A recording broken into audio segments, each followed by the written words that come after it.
Alam niyo sis, maswerte kayo dyan sa probinsya. Lalo kung may tanim kayo ng kamyas. Kilala niyo yung kamyas, di ba? Yung puno ng kamyas. Grabe kung mamunga yun, hitik na hitik. Alam mo may benefits din pala yun. Pagka may mga bunga, ang gagawin mo lang yun, kainin mo yun araw-araw.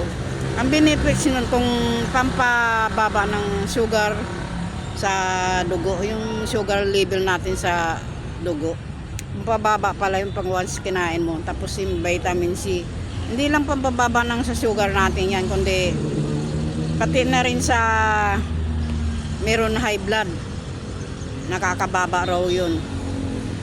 Mas maganda yung blood sugar na ibaba niya yung kamyas. Kain ka lang ng araw-araw ng kamyas. Vitamin C rin yun. Maganda rin.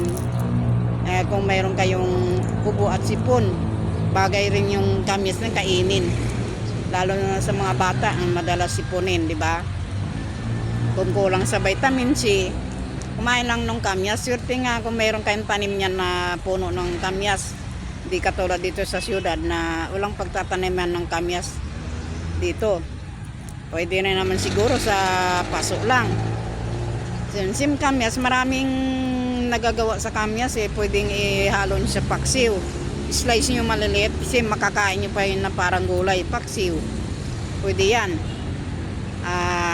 Igisa nyo ng bagoong isda. Alam nyo yung bagoong isda? Igisayin nyo sa maraming kamyas, durugin nyo, kahalo yung isdang bagoong para nabawasan yung alat.